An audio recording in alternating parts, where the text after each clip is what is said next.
Guys आज हम बात करेंगे quantum mechanics MSc second sem Himachal Pradesh university का एक टॉपिक है WKV अप्रॉक्सीमेशन।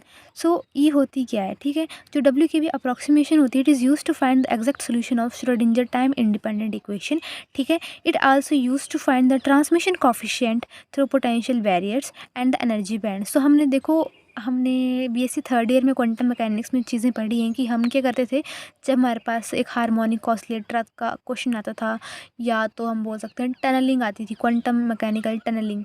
तो उसमें हम क्या करते थे, ट्रांसमिशन कॉफिशिएंट्स भी निकालते थे, एनर्जी बैंड्स भी निकालते थे, ठीक है। एनर्जी बैंड्स तो 1 डायमेंशन 2 डायमेंशन 3 डायमेंशन में भी निकाल देते थे, तो वो तो वहाँ से याद रख लेना। और ट्रांसमिशन कॉफिशिएंट भी हम निकालते थे क्वांटम में, श्रोडिंजर से निकालते थे ना वो।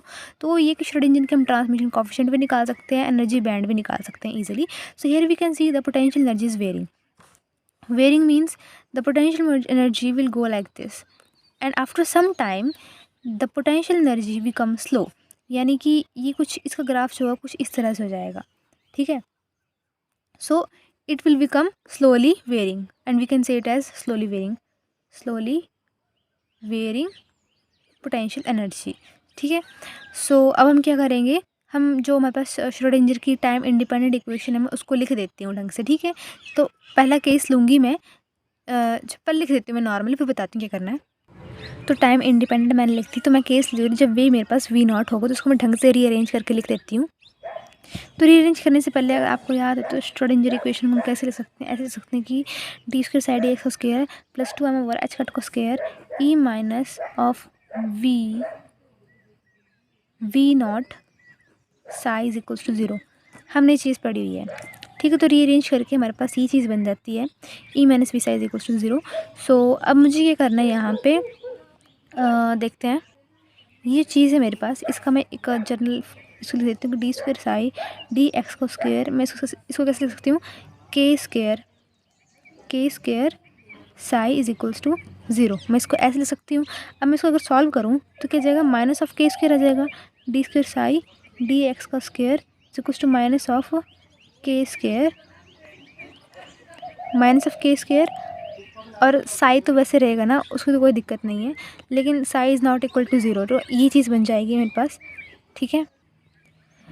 अच्छा देखो ये चीज़ लिख दी। अब मुझे इस इक्वेशन को क्या निकालना है, सोल्यूशन निकालना है, ठीक है। तो सोल्यूशन कैसे निकालूंगी मेरे को क्या करना है कि हमें को ये जो ये वैल्यू ना, ये वैल्यू मेरे को निकालनी है। तो सबसे पहले मुझे निकालनी पड़ेगी साई की वैल्यू।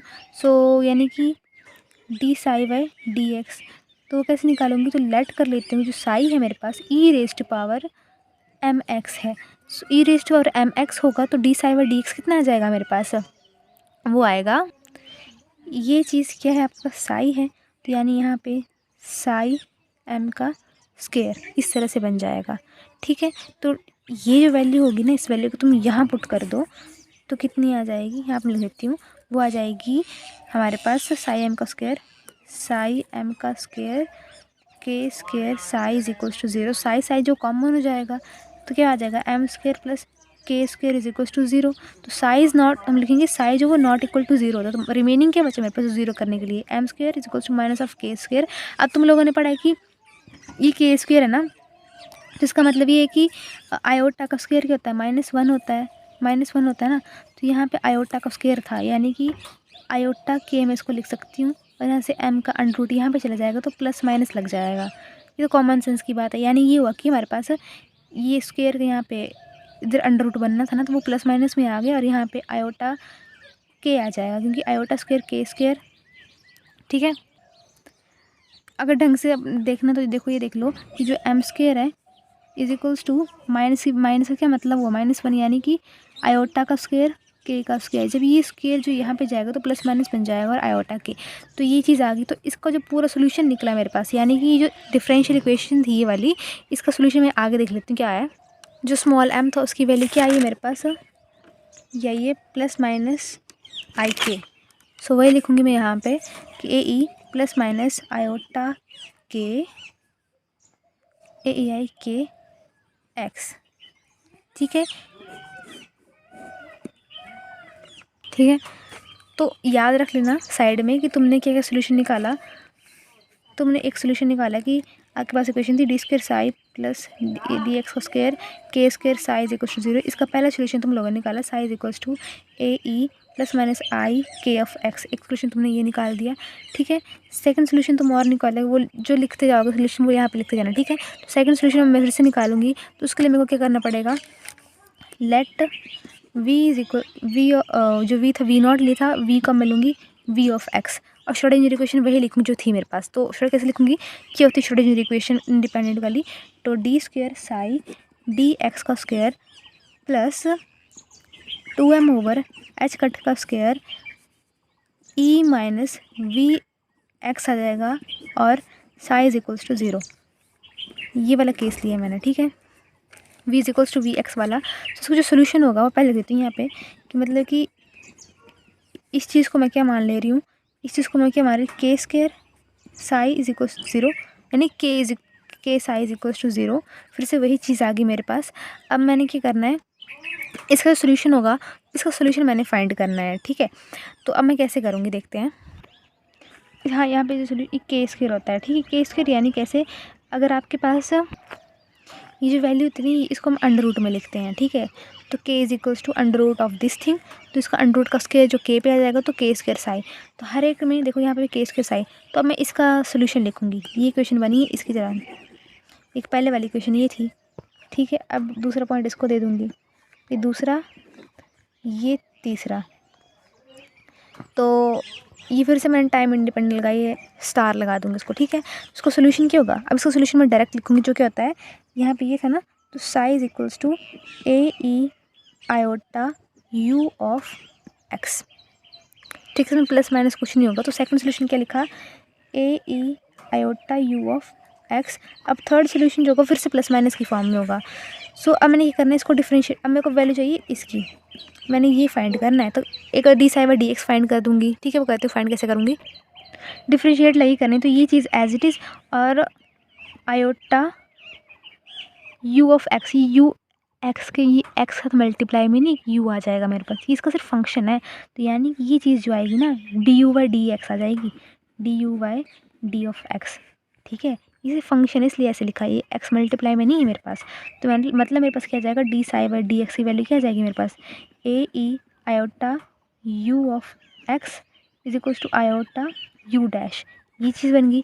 अब मुझे निकालनी है D square psi D X square. क्या मैं यहाँ पे क्या मैं प्रोडक्ट रूल ले सकती हूँ। तो अब मैंने क्या करना है, यहाँ पर देखते क्या करते हैं। तो ये लिख दी मैंने, डबल डेरिवेटिव ले लो। तो ये चीज़ जो है ये यही नहीं है, यानी कि साई ऑफ, पहले लिखते हूँ डी साई व D x Sai of iota U dash, ठीक है। अगर तुम चाहो साई के साथ एक्स लगाना तो लगा, तो तुम्हारी मर्जी है। ये चीज़ बन गई। इसका डबल डिफरेंशिएशन ले लो इसकी, ये कर दी मैंने।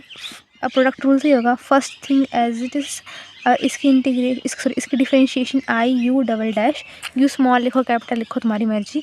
प्रोडक्ट रूल में वापस क्या लगता है, पॉजिटिव साइन लगता है। तो पॉजिटिव के बाद है हमारे पास, अब इसकी डिफरेंशिएशन होगी तो D psi by D x, और यहाँ पे ये चीज़ एज इट इज़, ठीक है। स्मॉल लिखना स्मॉल लिखो, कैपिटल लिखना कैपिटल लिखो, एक चीज़ लिखो, ठीक है। अब यहाँ पे D psi by D X की वैल्यू क्या निकाली तुम लोगों ने, D psi by D X की वैल्यू तुमने ये चीज़ निकाली है, तुम यहाँ पे वो पुट कर दोगे। तो ये चीज़ आ गई। जो चीज़ें कॉमन आती है ना उनको आप कॉमन ले लो। तो यहाँ पे देखो, एक सेकेंड, ये तो इसकी वैल्यू लिखी मैंने पूर्ण, और ये वाला रह गया तो मैंने फिर से लिख दिया। अब जो चीज़ें मल्टीप्लाई हो रही है वो मल्टीप्लाई करो, जो कॉमन आ रही है वो कॉमन ले लो, ठीक है। तो अब देखो ये वैल्यू जो है basically A E I you of x, A E I you of x की वैल्यू क्या है, साई है। तुम साई लिख दो, ये तुमने यहाँ पहले भी लिख सकते थे यहाँ पे, जैसे कि ये किसकी कितनी आ गई, D psi by D X is equals to, ये क्या है, psi of iota U dash, ये चीज़। तो साई अगर तुमने यहाँ लगाना तो यहाँ पे लगा दो, कि मतलब तुम्हारे पास क्या वैल्यू है यहाँ पे, इसकी जगह आप क्या लिख दो, साई। ये साई की वैल्यू हो तो लिख देते हैं यहाँ पे। तो जो मैंने सॉल्व करा ये मतलब वैल्यू लिख दी मैंने ये, और यहाँ से साई कॉमन ले लिया, तो आई यू डबल डैश, और यहाँ पर जाएगा माइनस, आई माइनस होगा, और यू डैश का स्क्वायर, ये चीज़ बन जाएगी मेरे पास, ठीक है। इसको मैं आगे लिख सकती हूँ क्या बना,